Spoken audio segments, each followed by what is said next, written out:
Hi, I'm Katie Thamira. I'm the licensed clinical social worker here at the Blessing Bariatric Institute. And today we're going to talk about mindful eating class 1. Just as an introduction, most of my information is based on the Beck's weight loss workbook and is more based on cognitive behavioral therapy in progressing with weight loss. So first, do any of these sound familiar to anybody? I know I shouldn't eat this, but I don't care. It's okay if I eat this just once. I've had such a hard day, I deserve to eat this. I can't resist this food. I'm upset. I just have to eat. I ate something I shouldn't. I may as well blow my diet for the rest of the day. This is hard. I don't want to keep dieting, and I'll never lose weight. So those are some pretty common thoughts that we have when we're thinking about weight loss. And so through this presentation, we're going to try not to use the word cheating any longer. We're going to try to use the words unplanned eating or overeating. Cheating just has a very negative meaning towards it, so we're going to try to not use that word.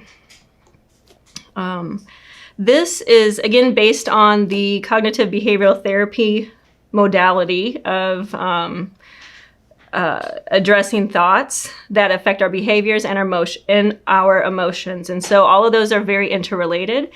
And so realizing that our thoughts about our eating behaviors and habits really are affected by our thoughts that are happening. And so cognitive therapy helps us identify sabotaging or negative thoughts and us being able to effectively respond to it. So the way you think about food, eating, and dieting affects our behavior and how we feel emotionally. So being successful in weight loss and keeping it off, you will have to problem solve, okay? We have to learn to deal with feelings of being overwhelmed and the requirements of healthy eating. We have to deal with feeling deprived. We have to deal with feeling discouraged when we don't lose weight consistently, and feeling stressed about other life's problems. So crucial factors to weight loss success are eating nutritious foods or having a nutritious eating plan, creating time and energy implementing the eating plan, plan for what and when we are going to eat, seek support, deal with disappointment, view overeating as a temporary problem that we can solve, cope with hunger and cravings, eliminate emotional eating, and giving ourselves credit for what we are doing right. What really makes us eat? So eating is not automatic. It's not like breathing or our heartbeat. We may not be conscious of it all the time, but we always have to have a thought before we eat. Thoughts that lead us to act in unhelpful ways, again, are sabotaging thoughts or negative thoughts.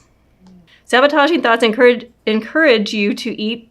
They give us permission to rationalize what we're eating. They undermine our confidence.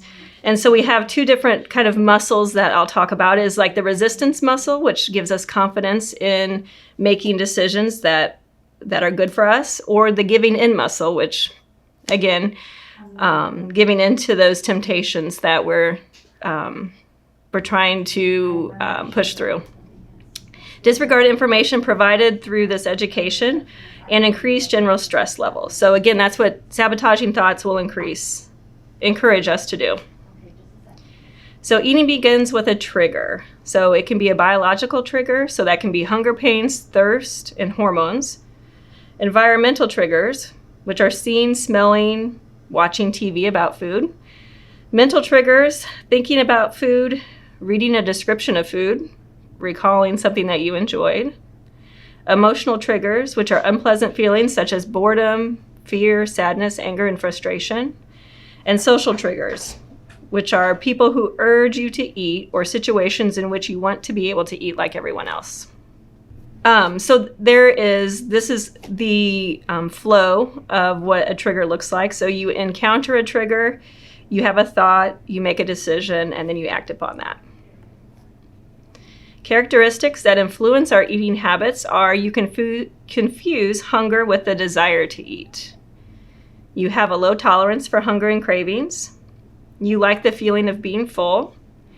You fool yourself about eating too much. You comfort yourself with food. You feel hopeless and helpless when you gain weight. You focus on issues of unfairness and you stop paying attention when you lose weight.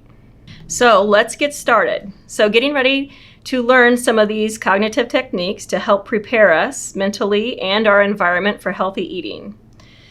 So learning to talk back to sabotaging thoughts is essential. So learning to identify those negative thoughts that we have that do increase our want to eat or make unhealthy choices.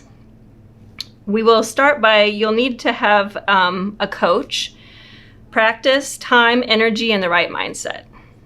This next slide talks about filling out the completed, or to complete the diet solution questionnaire. And so if you would take a moment and complete that. So how to motivate ourselves. So first of all, you need to have an index card or a piece of paper somewhere where you can write down what your motivation is for actually wanting to lose weight. So what you want to do is, again, list the reasons that you want to lose weight. And then you will review that at least twice a day. And then you will try to use that too if you're having or struggling with cravings, temptation, or sabotaging thoughts. And I would put that somewhere that you will see. Some people put it on the refrigerator. I also advise that you take a picture of it and put it on your phone. And that way it's accessible if you ever need it. So commit to healthy diet and an eating plan. So your eating plan obviously should be made up of healthy choices. It should include food that you can easily prepare. Choose a plan that is flexible. Choose a plan that allows to budget for indulgences and learn from the past, maybe what doesn't work. These are just examples of different ways that we consume calories that we might not be aware of. So do you take free samples at stores or places that are offering them? Do you taste food as you prepare meals? Do you sneak bits of food from someone else's plate as you clear the table?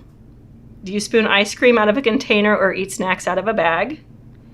Do you take a piece of candy or a snack as you're passing a coworker's desk? Or do you nibble on something when you're opening the refrigerator while looking for something else? So again, those are all little ways that we intake more calories than what we're aware of. So another strategy here is eat sitting down, okay? Sitting down intentionally increases your awareness of everything you put in your mouth. You will feel more satisfied.